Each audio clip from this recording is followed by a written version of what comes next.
Magandang gabi, kaibigan. Maligayang pagdating sa isang gabi ng kapahingahan. Bago mo ipikit ang iyong mga mata, huminga ka muna ng dahan-dahan. Damhin mo ang malamig na simoy ng hangin. Isipin mong wala kang iniintinding problema, wala kang iniisip na pagod. Sa gabing ito, ikaw ay ligtas, payapa, at kasama ko sa isang paglalakbay na puno ng hiwaga. Ngayon, isipin mo na nasa isang lugar ka kung saan walang ingay ng syudad. Wala kang maririnig na busina o kaluskos ng mga tao. Ang tanging maririnig mo lamang ay ang banayad na agos ng tubig mula sa ilog, ang huni ng mga kuliglig, at ang malumanay na paggaspas ng hangin sa mga dahon. Habang nakahiga ka, dahan-dahan mong ipikit ang iyong mga mata. Hayaang magpahinga ang iyong isipan at puso. Sapagkat ngayong gabi, dadalhin kita sa isang bundok na puno ng hiwaga. Isang bundok na nakatayo sa gitna ng laguna, ang Bundok Makiling. May isang alamat na iniingatan ng lupaing iyon. Isang kwento ng kagandahan, ng pag-ibig, at ng kabutihang hindi kailanman mawawala sa gunita ng mga tao. Ang alamat na ito ay umiikot sa isang diwata na kasing ganda ng buwan, kasing bait ng hangin, at kasing lambing ng ulan. Si Maria Makiling. Kaya't huminga ka muli ng dahan-dahan. At samahan mo akong tuklasin ang kanyang kwento. Isang kwentong magsisimula sa katahimikan ng kagubatan, sa mga bulong ng hangin at sa liwanag ng buwan na sumisinag sa mga ulap. Ito ang alamat ni Maria Makiling.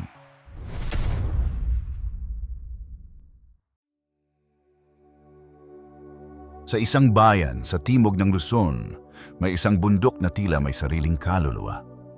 Sa araw, ito'y tila payapa, nakabalot sa ulap na parang kumot na niyayakap ng langit. Sa gabi naman, ang anino nito'y nagiging bahagi ng kalangitan. At kung titingnan mo mula sa malayo, tila isang babaeng mahimbing na natutulog. Mahaba ang buhok na nakalatag sa damuhan, mahaba ang katawan na nakahimlay sa kagubatan. Ito ang Bundok Makiling. At ayon sa matatanda, ito ang tahanan ng isang diwata na kasing ganda ng liwanag ng buwan. Tahimik ang paligid ng bundok. Ang mga punong kahoy ay matatayog at makakapal ang dahon na tila mga haliging nagbabantay sa sagradong lugar na ito.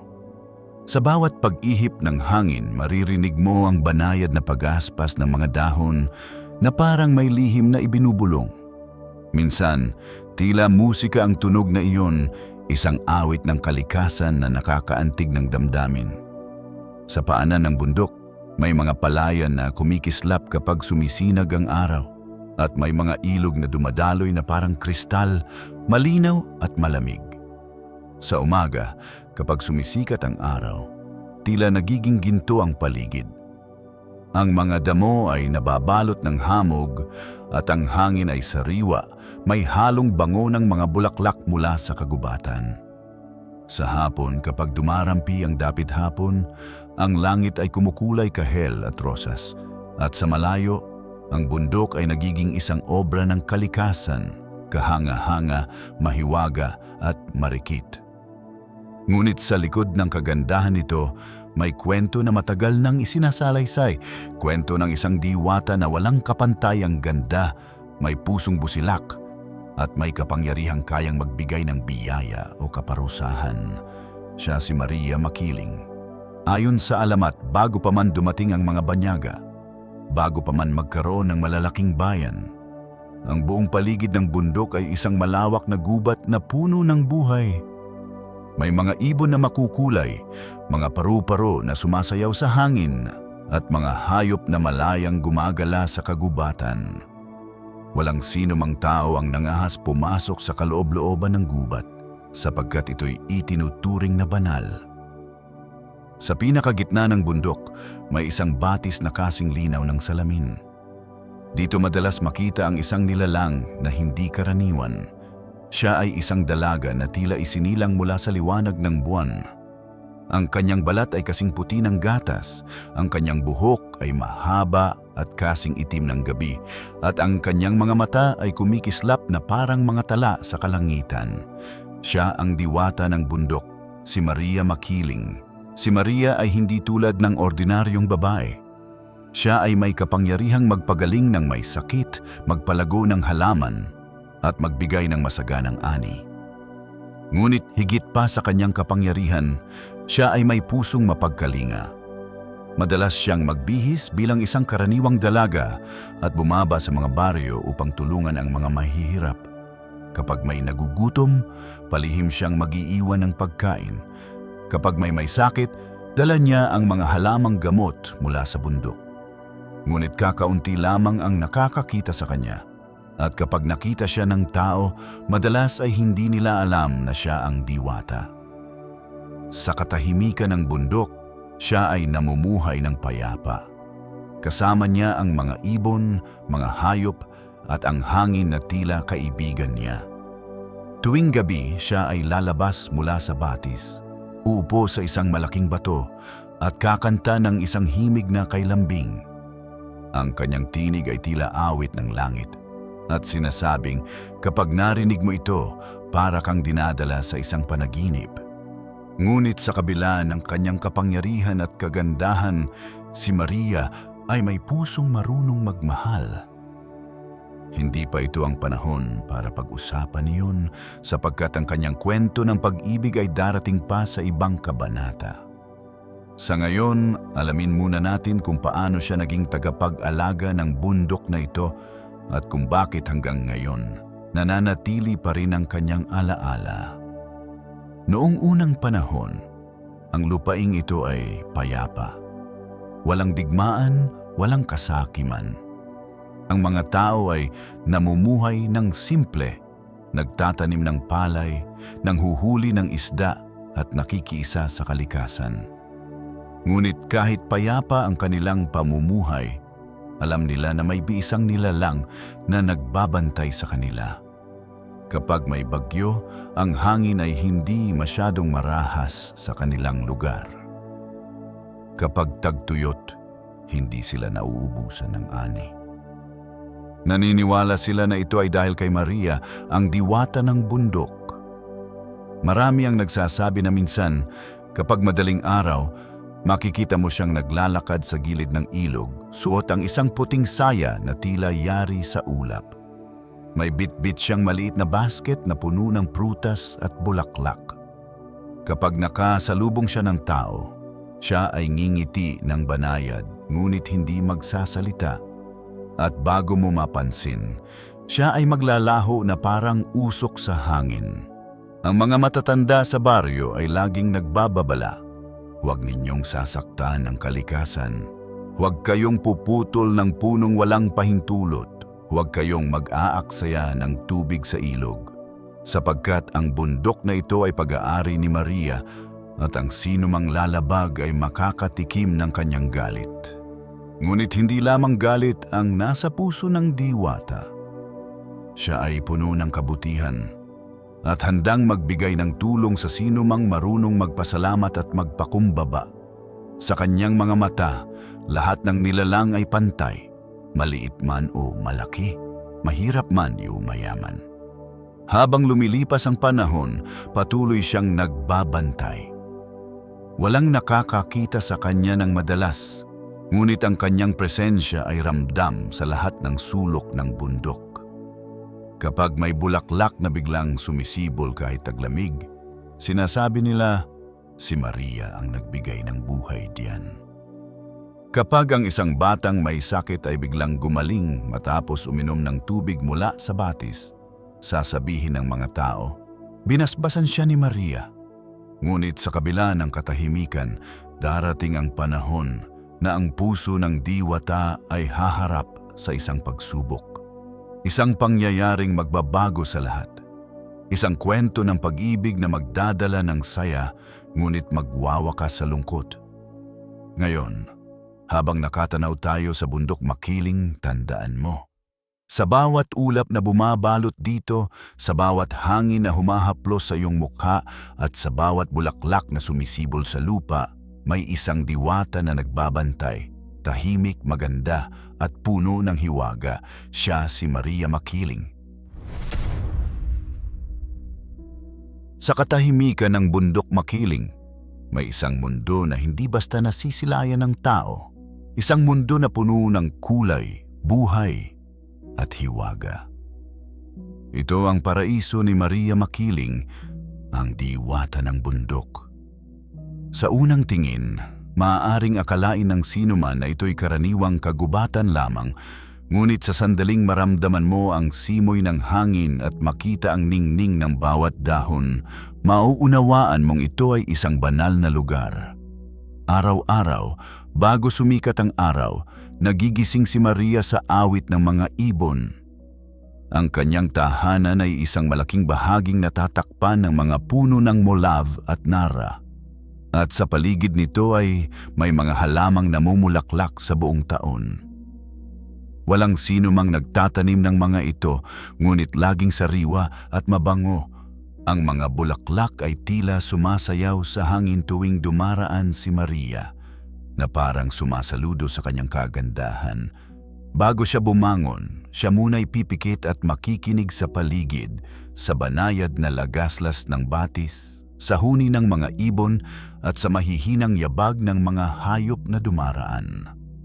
Sa kanyang pandinig, ito ay isang awitin ng kapayapaan. Sa kanyang pandama, ito'y isang yakap ng kalikasan. At sa kanyang puso, ito'y tanda ng kanyang tungkulin bilang tagapangalaga ng lahat ng ito. Kapag dumilat na ang araw at dahan-dahang pumapasok ang sinag nito sa pagitan ng mga dahon, saka lamang siya babangon. Suot niya ang kanyang puting saya na tila yari sa pinonghibla ng ulap, at ang kanyang buhok ay mahaba, dumadaloy hanggang sa kanyang bewang, kumikislap sa bawat galaw. Siya'y lalakad ng marahan patungo sa isang maliit na batis malapit sa kanyang tahanan. Doon siya maghuhugas ng kanyang muka, at kapag hinaplos siya ng tubig, ito'y nagiging mas malinaw at mas malamig na para bang nagpapasalamat sa pagdampi ng kanyang kamay. Pagkatapos, siya'y mag-iikot sa kanyang kaharian. Ang bawat sulok ng bundok ay kilala niya, mula sa pinakamataas na taluktok hanggang sa pinakamalalim na kuweba. Bawat halaman ay tila kaibigan niya, bawat puno ay tila kapatid. At sa bawat paglalakad niya, ang kagubatan ay nagiging mas maganda. Ang mga dahon ay kumikislap na parang balot ng hamog, at ang mga bulaklak ay mas matingkad ang kulay. Hindi lamang kagandahan ang dala ni Maria. Siya ay nag-aalaga ng mga hayop. May mga usa na palaging sumusunod sa kanya, mga paru-paro na parang mga alagang naglalaro sa kanyang paligid, at mga ibon na kumakanta ng awitin tuwing siya'y dadaan. Sa kanyang presensya, walang nilalang na natatakot.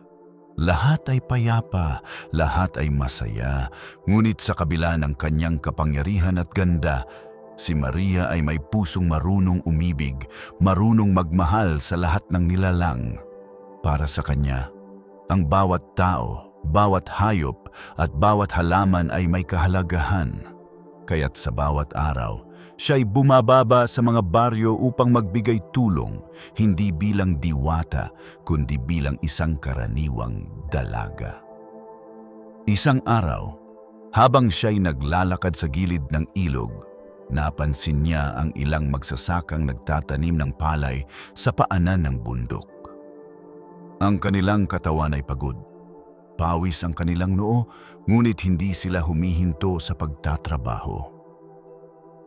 Sa kanilang paligid, may mga bata na naglalaro sa putik at may ilang ina na nagbabantay habang nag-aalaga ng mga sanggol. Tahimik na pinagmasdan ni Maria ang tagpong iyon. Sa kanyang puso, nadama niya ang hirap ng mga tao, ang pagod nila sa pagtatrabaho para lamang makakain, ang pangarap nila para sa kanilang mga anak. Alam niyang kailangan nila ng tulong. At dahil likas sa kanya ang kabutihan, nagpasya siyang bumaba at tulungan sila. Upang hindi siya makilala bilang diwata, siya ay nagbihis bilang isang simpleng dalaga. Isinuot niya ang isang saya na gawa sa habing tela at nagpulupot ng panyo sa kanyang ulo. Dala ang isang maliit na basket na puno ng prutas at gulay mula sa bundok. Siya'y naglakad patungo sa baryo. Pagdating niya, ngumiti siya at magalang na bumati. "Magandang araw po," sabi niya sa isang matandang babae na nagbabantay ng mga bata. Ngumiti ang babae at sumagot, "Magandang araw din, iha. Sino ka? Hindi kita kilala." Ngumiti si Maria at sinabing, "Ako po'y galing sa bundok. Nais ko lamang pong magbigay ng kaunting tulong."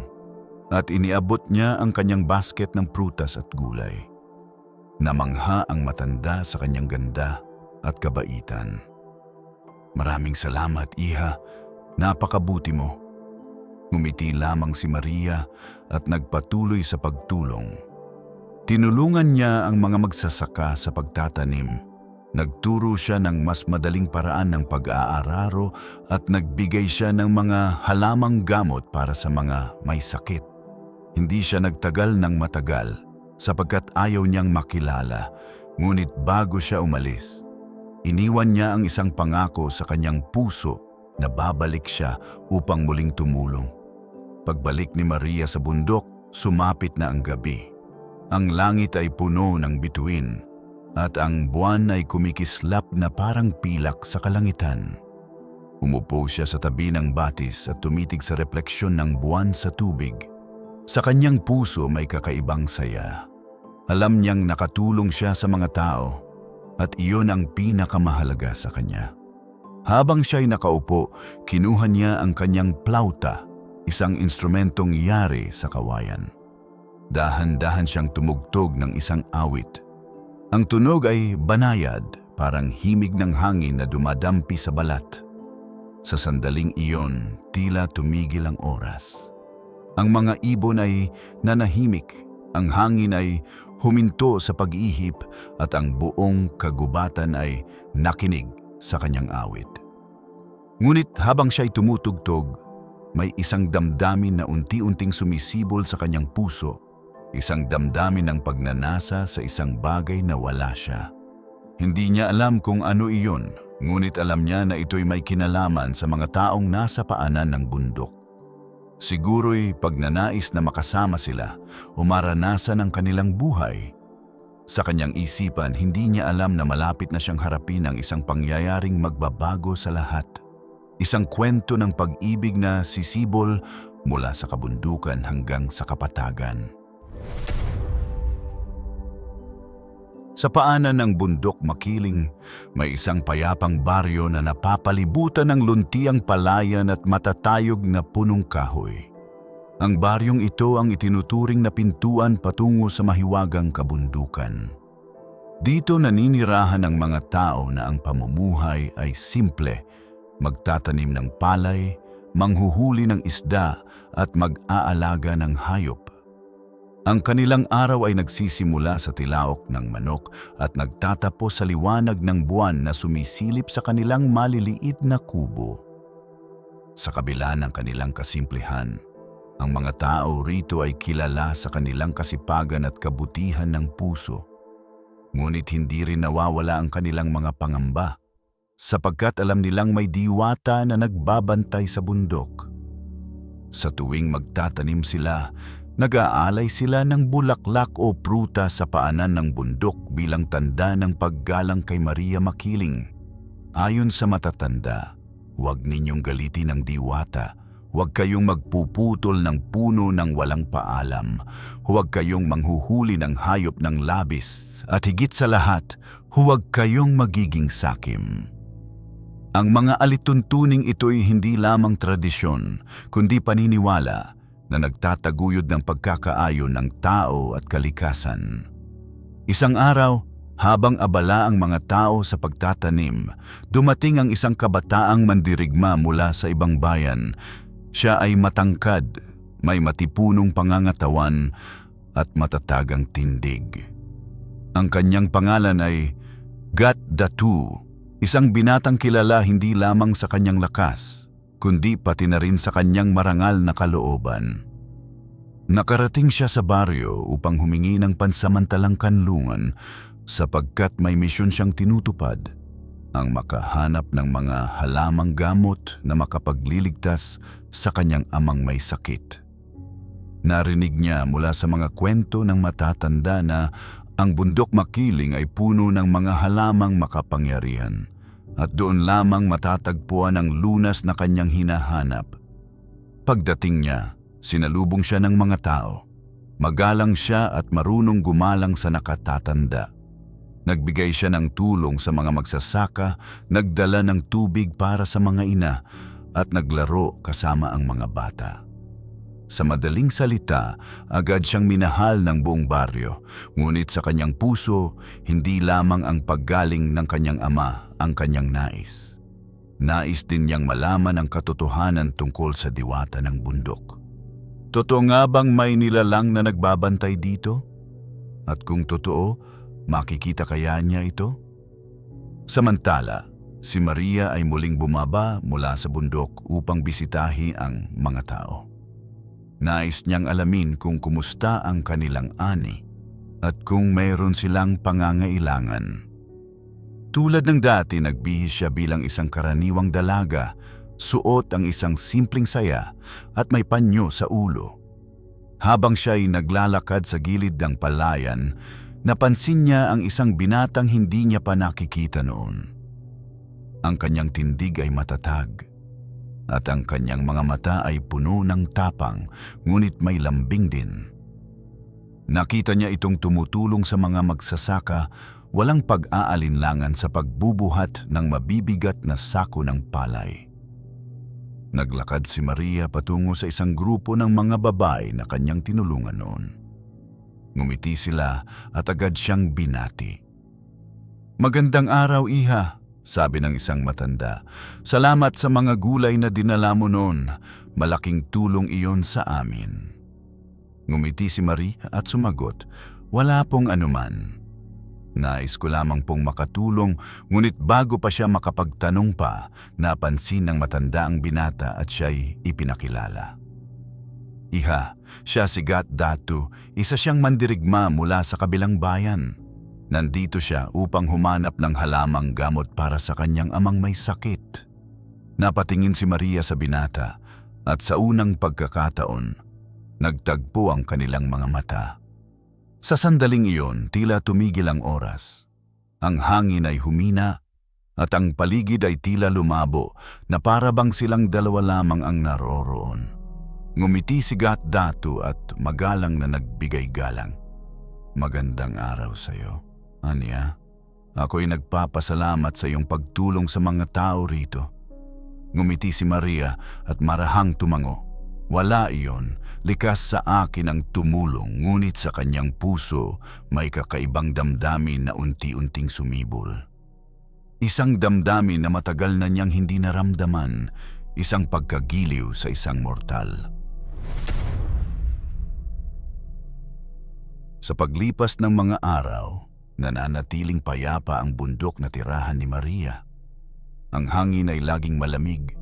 Ang mga ulap ay tila kumot na bumabalot sa tuktok at ang mga ibon ay laging sumasabay sa himig ng kalikasan.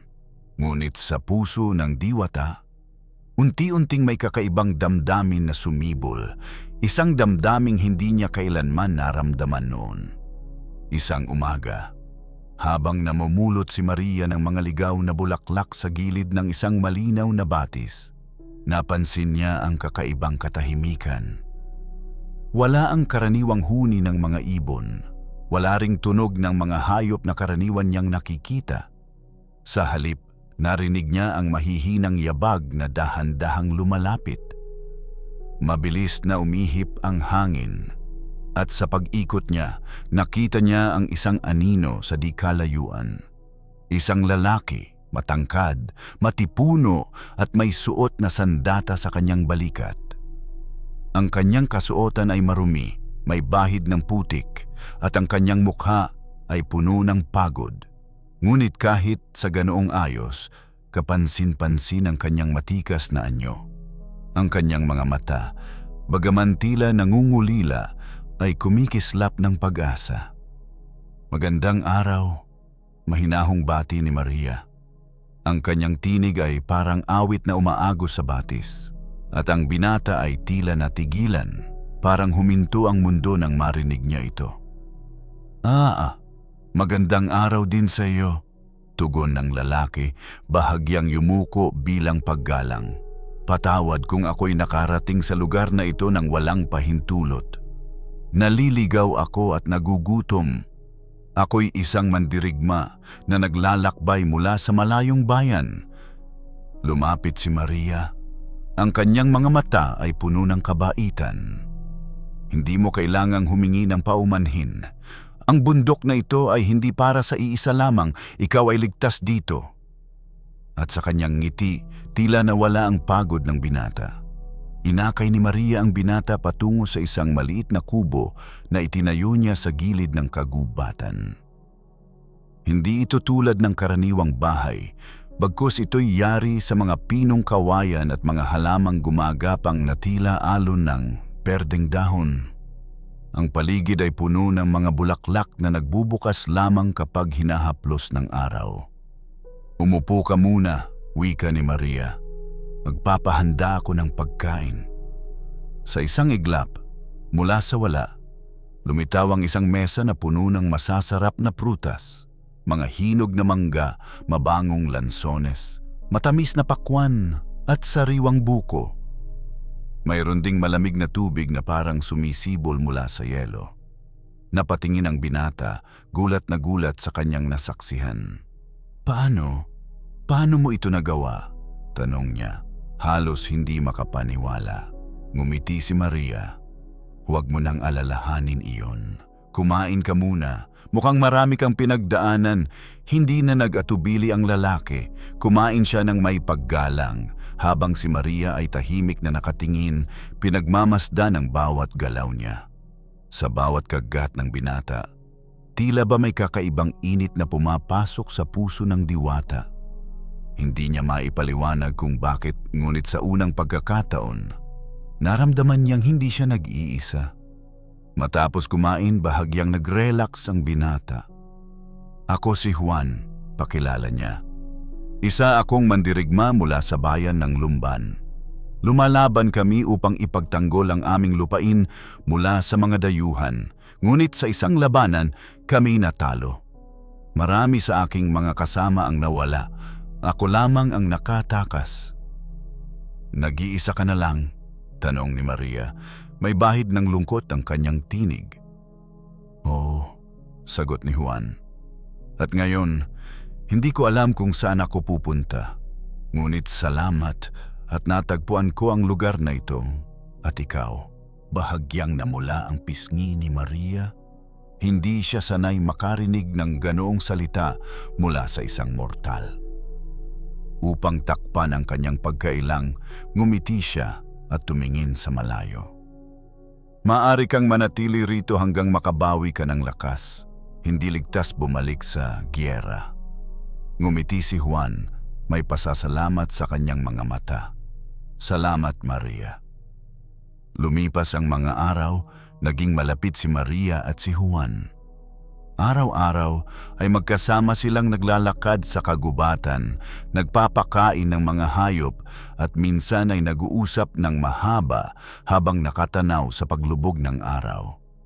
Si Maria, nasanay na mamuhay ng nag-iisa, ngayon ay natutong tumawa at ngumiti ng buong puso. Si Juan naman na dating laging nakikipaglaban, ngayon ay natutong magpahinga at pahalagahan ng katahimikan. Sa bawat sandaling magkasama sila, tila nagiging mas magaan ang kanyang mundo, ngunit sa likod ng kanilang tuwa, may mga lihim na hindi maiiwasan. Isang gabi, habang sila'y nakaupo sa tuktok ng bundok at pinagmamasdan ng buwan, nagsalita si Juan. Maria, mula nang makilala kita, tila nagbago ang lahat. Hindi ko alam kung paano ko ito sasabihin pero mahal kita. Tahimik si Maria. Ramdam niya ang tibok ng kanyang puso, mabilis at mainit. Ngunit alam niyang may pagitan sa kanila, isang pagitan na hindi kayang lampasan ng pag-ibig. Siya ay isang diwata, walang hangganang buhay. Si Juan ay isang mortal, saklaw ng kamatayan. Ngunit sa gabing iyon, pinili niyang isantabi ang katotohanan. Dahan-dahan siyang ngumiti at sa unang pagkakataon, hinawakan niya ang kamay ni Juan. Juan, mahal din kita. Ngunit ang pag-ibig na kanilang tinatamasa ay hindi panghabang buhay. Alam ni Maria na darating ang araw na kailangan niyang magpaalam. Hindi maaaring manatili si Juan sa bundok magpakailanman. At higit sa lahat, hindi maaaring malaman ng mga tao na siya ay nagmahal ng isang mortal. May mga batas ang kanilang lahi, mga batas na mahigpit. Kung ito'y mabunyag, kapwa sila mapapahamak. Ngunit paano niya pipigilan ang damdamin na lalong lumalalim sa bawat araw? Isang araw, habang magkasamang naglalakad sina Maria at Juan, biglang umihip ang malakas na hangin mula sa tuktok ng bundok. Napahinto si Maria, napapikit at tila nakikinig sa bulong ng hangin. May dinalang babala ang simoy, isang tanda na malapit nang dumating ang unos, hindi lang sa kalikasan, kundi pati na rin sa kanilang kapalaran. Maria, anong nangyayari? Tanong ni Juan. Halatang nag-aalala. Umiling si Maria, pilit nang ngumiti. Wala, huwag kang mag-alala. Ngunit sa kanyang puso, ramdam niya na ito na ang simula ng isang malaking pagbabago. Tahimik ang gabi sa paanan ng bundok makiling. Sa kabila ng dilim, maliwanag ang sinag ng buwan na tila nagbabantay sa lahat ng nilalang sa paligid. Sa mataas na bahagi ng bundok, nakatayo si Maria, nakatanaw sa malayo sa direksyon ng bayan. Sa kanyang mga mata, may ningning ng pag-ibig subalit may halong pangamba. Matagal na siyang hindi nakababa sa bayan simula nang magpaalam si Juan ang mandirigmang iniibig niya. Sinabi nitong may mahalagang tungkulin siyang gagampanan, isang laban na dapat niyang tapusin bago sila muling magkita. Sa bawat gabing lumilipas, si Maria ay umaasa. Kapag humahaplos ang malamig na hangin, kapag kumikislap ang mga bituin, palagi niyang naaalala ang binata.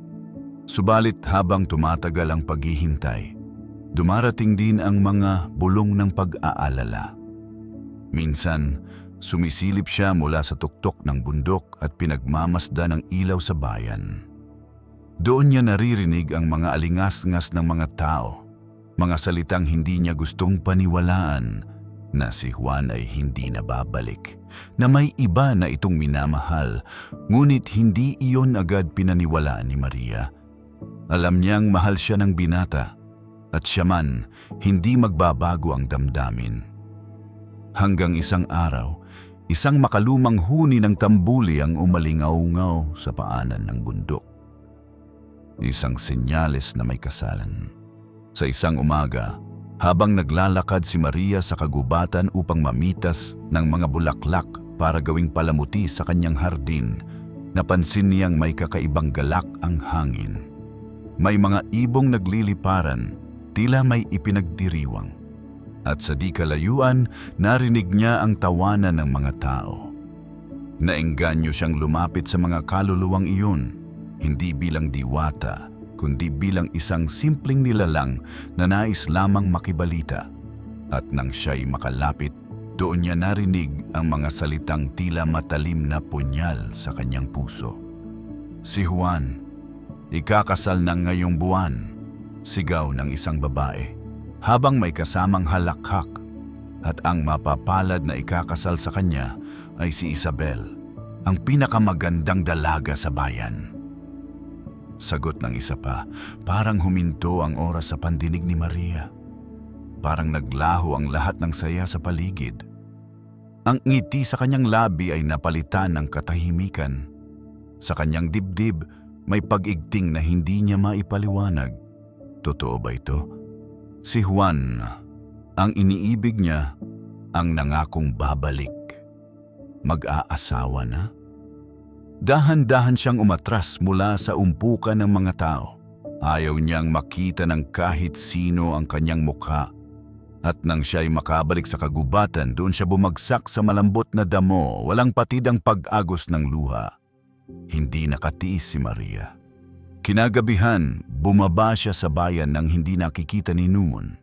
Isinuot niya ang kanyang balabal na yari sa sinag ng buwan na nagbibigay sa kanya ng kakayahang hindi makita ng karaniwang tao. Tahimik siyang naglakad sa makipot na daan patungo sa kabayanan. At bawat hakbang niya ay tila nagiging mabigat dahil sa bigat ng kanyang damdamin. Hanggang sa makarating siya sa liwasan kung saan nagaganap ang kasayahan, doon niya nakita si Juan. Nakaupo ito sa gitna ng handaan, masaya, nakangiti, habang katabi ang isang dalagang maganda nga, si Isabel. Nakasuot ito ng mamahaling saya at sa kanyang mga mata, mababasa ang labis na pag-ibig kay Juan. Napapikit si Maria, pilit niyang nilulunok ang pait, ngunit hindi niya magawa. Lahat ng pangako, lahat ng matatamis na salita, lahat ng sandaling pinangarap niya, tila naglaho na parang bula. Gusto niyang lumapit, gusto niyang magtanong, "Juan, bakit? Hindi ba't nangako ka?" Ngunit alam niyang wala nang silbi ang lahat. Ang nakikita niyang kasiyahan sa harap niya ay isang katotohanang hindi niya kayang burahin. Habang pinagmamasdan niya si Juan, doon niya napagtanto ang masakit na katotohanan. Hindi ito kailanman nagbalik dahil pinili nitong magbagong buhay sa piling ng iba. Lahat ng pangako, lahat ng sinabi nito, pawang hungkag. Ngunit hindi si Maria ang uri ng nilalang na maghahabi ng sumpa ng basta-basta. Umuwi siya sa bundok ng walang imik, ngunit dala-dala ang bigat ng pagtataksil. Sa kanyang puso, umusbong ang lungkot na humahalo sa galit. Hindi galit na nagbubunga ng pagkawasak, kundi isang galit na puno ng hinanakit, isang galit na magiging simula ng pagbabago sa kanyang mundo. Isang araw bago ang kasal, nagpasya si Maria na huling makipagkita kay Juan. Pinili niyang ipakita ang kanyang sarili sa anyong mortal, tulad ng unang beses silang nagkita. Natagpuan niya si Juan sa tabi ng ilog, naghuhugas ng kamay matapos mangisda. Nang makita siya ng binata, namilog ang mga mata nito, tila nakakita ng multo. "Maria," mahina nitong wika, "akala ko, hindi na tayo magkikita." "Juan," sagot ni Maria, mahinahon ngunit malamig ang tinig, "ito na ang huli." Naglakad siya palapit at sa bawat hakbang niya tila lumalakas ang pintig ng puso ng binata. Hindi ito makatingin ng diretso sa kanya. "Bakit?" tanong ni Maria. "Hindi ba't nangako kang babalik?" Hindi agad sumagot si Juan. Hanggang sa wakas, nagsalita ito. "Maria, patawad. Hindi ko kayang maging bahagi ng iyong mundo. Ako'y isang simpleng mortal lamang. Hindi ko kayang abutin ang buhay mo. At ngayon, may isang tao na umaasa sa akin." Napangiti si Maria, isang ngiting puno ng pait. "Hindi mo kayang abutin ang buhay ko, Juan? O baka hindi mo lang ako kayang mahalin ng higit sa iyong sarili?" Hindi na ito sinagot ng binata. Yumuko na lamang siya, tila walang lakas upang magpaliwanag pa. At doon, sa katahimikan ng ilog, tumalikod si Maria. Habang siya'y naglalakad palayo, isang malamig na simoy ng hangin ang dumaan. At kasabay nito ang bigat ng katotohanang hindi na muling mababalik ang dati. Mula ng gabing iyon, hindi na muling nakita si Maria sa bayan. Sa bundok siya nanatili, malayo sa lahat. Subalit nagsimulang magbago ang bundok. Ang dating masayang kagubatan ay tila naging tahimik. Ang mga bulaklak na dating sumasayaw sa hangin ay tila nalungkot. Ang mga tao sa bayan ay nakapansin din. Bigla na lamang silang nawalan ng masaganang ani. Ang dating mayabong na lupa ay tila nanuyot. May ilan na naniniwalang sumpa ito ng diwata, ngunit may ilan namang nagsasabing ito'y lungkot na hindi niya kayang itago. Si Maria, sa katahimikan ng bundok, ay lumuha ng lumuha. Ang kanyang mga luha ang siyang bumuo ng maliliit na sapa at ilog na hanggang ngayon ay dumadaloy sa paanan ng bundok Makiling. At sa bawat patak nito, naroon ang kirot ng pusong sinugatan ng pagtataksil. Sa katahimikan ng bundok Makiling, bumalot ang bigat ng lungkot at galit sa puso ni Maria. Ang dating masayahing diwata na nagbibigay ng biyaya sa mga tao, ngayon naglalakad sa mga gilid ng bangin, pinagmamasdan ang lawak ng kagubatan na dati nagbibigay sa kanya ng kapayapaan. Ngunit ngayon, bawat halik ng hangin ay tila may kasamang pait. Bawat pagaspas ng dahon ay parang bulong ng pagtataksil. Paano nila nagawa ito sa akin? Mahina niyang bulong habang nakatanaw sa malayong ilog. Sa ilalim ng buwan, kumikislap ang kanyang mga luha, tila mga hiyas na nahuhulog mula sa kanyang mga mata. Sa kanyang isipan, paulit-ulit bumabalik ang mga alaala, ang ngiti ni Gat Dalisay, ang mga pangakong binitiwan nito, at ang hapdi ng pagtataksil ng piliin nito ang anak ng pinuno, kapalit ng kanilang pag-ibig.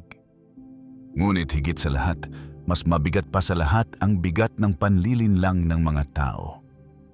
Ang mga taong minahal niya, tinulungan niya at iningatan laban sa gutom at sakuna, ngayon naging kasangkapan sa kanyang pagkawasak.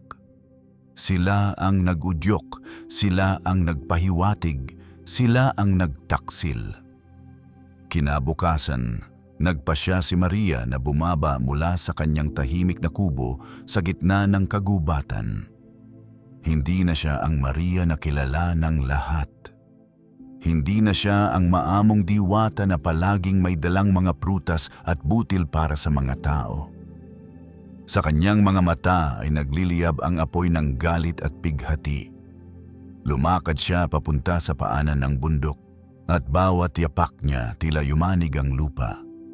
Ang mga ibon na dating maligaya sa pag-awit ay biglang nanahimik. Ang mga hayop sa gubat ay nagtago sa kanilang lungga. Ang hangin ay naging mabigat, parang may nagbabadya ng bagyo.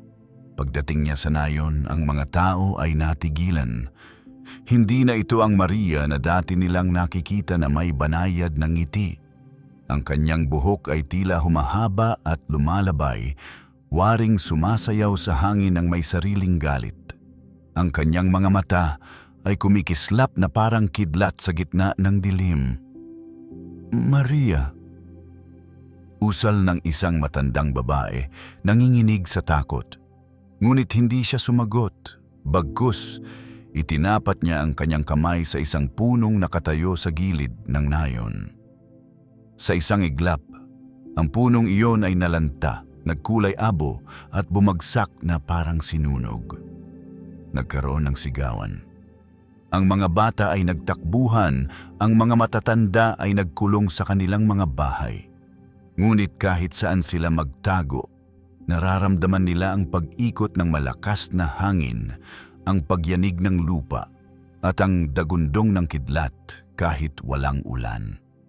Sa gitna ng takot ng lahat, nagsalita si Maria, ngunit ang kanyang tinig ay hindi na tulad ng dati. Ito'y malamig, mabigat, at parang umaalingaw-ngaw mula sa kailaliman ng lupa. Pinagkalooban ko kayo ng biyaya, pinakain ko kayo nung kayo'y gutom, pinoprotektahan ko kayo laban sa sakuna, minahal ko kayo. Ngunit anong isinukli ninyo? Panlilinlang, pagtataksil, pagnanasa sa kapangyarihan. Mula sa araw na ito, wala nang biyayang manggagaling sa bundok na ito. Wala nang prutas na kasing tamis ng dati.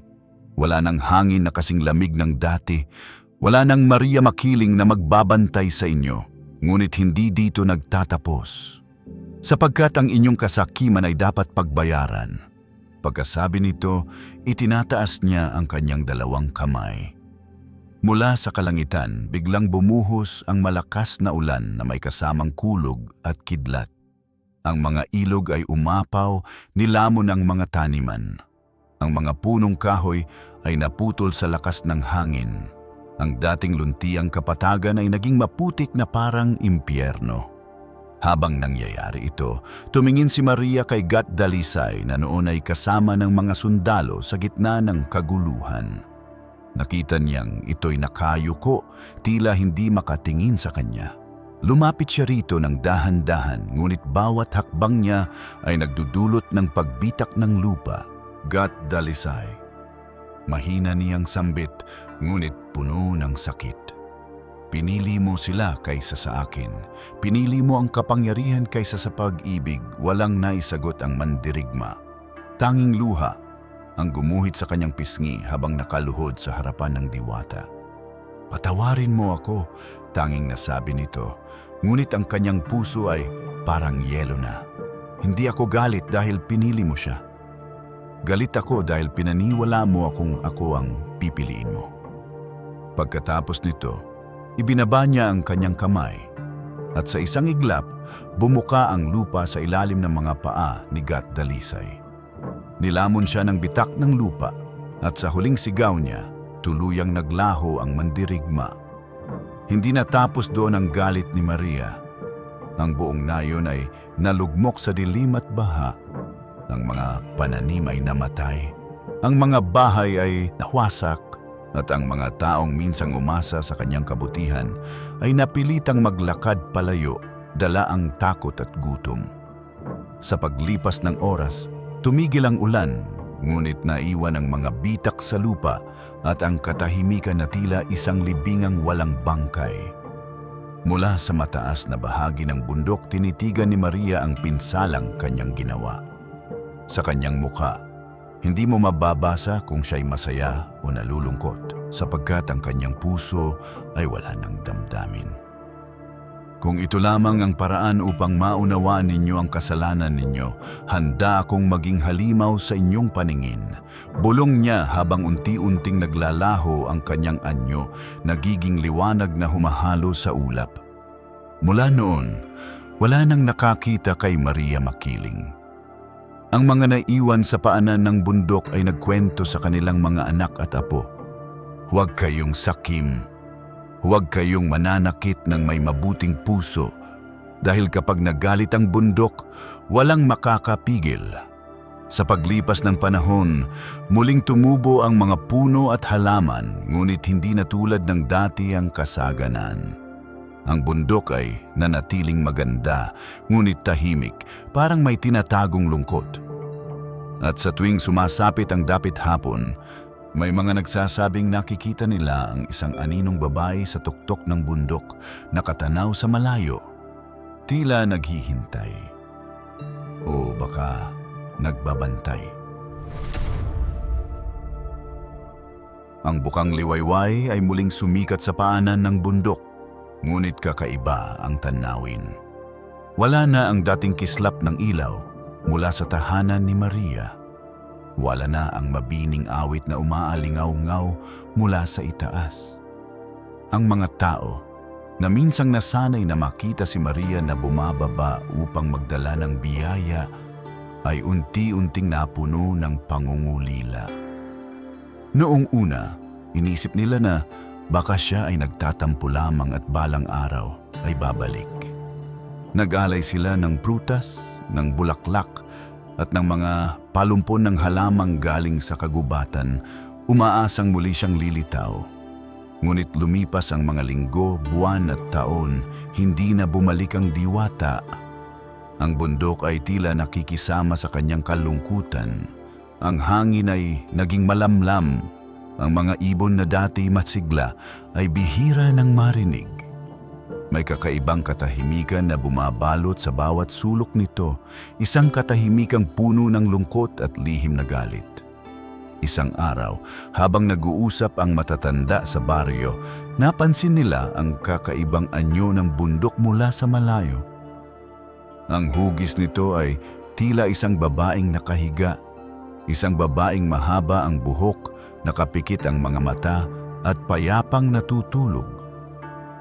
Tila ba si Maria, bulong ng isa, at mula noon, naging usap-usapan sa buong bayan na si Maria ay hindi na nagbalik dahil siya mismo ang naging bundok.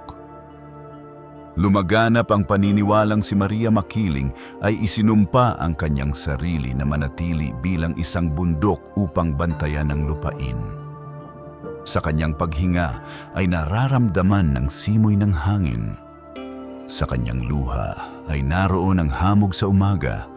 Sa kanyang buhok ay naroroon ang mga punong kahoy na nagbibigay ng lilim. Ang mga matatanda ay nagsasabing tuwing hating gabi, kapag maliwanag ang buwan, maririnig pa rin sa itaas ng bundok ang mahinang pag-iyak ng isang babae, isang tinig na puno ng pangungulila at sakit. Sinasabi nilang iyon ay si Maria, nagdadalamhati sa pag-ibig na hindi natupad at sa kabutihang napalitan ng kasakiman. Sa kabila ng lahat, hindi nawala ang kanyang kabaitan. Kapag mabait ang isang tao at marunong gumalang sa kalikasan, madalas silang pinalad. Nakakakita ng mga bihirang bulaklak, nakakakuha ng prutas na matamis, o kaya'y ligtas sa panganib. Ngunit kapag may nagkamaling sumira sa kagubatan o manghuli ng walang pahintulot, sila'y laging pinapahamak ng biglaang bagyo, pagkadulas sa bangin o pagkawala sa gubat. Lumipas ang maraming taon. Ang mga kwento tungkol kay Maria ay paulit-ulit na ikinukwento ng mga lola sa kanilang mga apo. Sa bawat gabi ng habagat, sa bawat ihip ng malamig na hangin, lagi nilang pinaaalala. Huwag kayong masyadong aakyat sa bundok. Nandyan si Maria nagbabantay.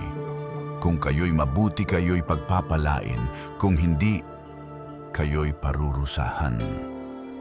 May mga kabataang nagtatangkang tuklasin ang bundok, dala ng kanilang kuryosidad.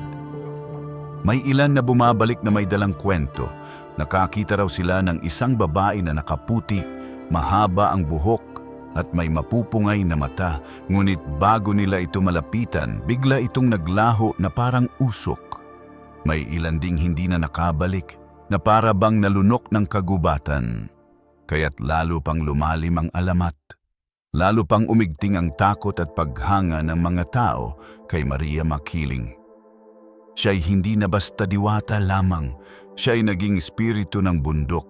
Naging simbolo ng kalikasan, ng kabutihan at ng babala sa mga sakim. Kung pakikinggan mo ang ihip ng hangin habang nakaupo sa paanan ng bundok, maririnig mo na parang may tinig na bumubulong. Hindi ito malinaw, ngunit kung pakikiramdaman mo ng maigi, tila ito nagsasabi, huwag mong saktan ang kagubatan, huwag mong gawing alipin ang kalikasan. Dahil ang mundong ito ay ating tahanan. Maraming naniniwala na ito ang tunay na mensahe ni Maria. Isang paalala na ang kasakiman ng tao ang sumira sa kanyang pag-ibig at kapayapaan. At kung hindi tayo magbabago, tayo mismo ang mawawala. Ngayon kapag tinatanaw mo ang bundok Makiling mula sa malayo, mapapansin mo ang kanyang hugis na parang isang babaeng mahimbing na natutulog. Ang kanyang buhok ay ang mga punong kahoy, ang kanyang katawan ay ang luntiang kagubatan, at ang kanyang puso ay ang katahimikan ng buong paligid.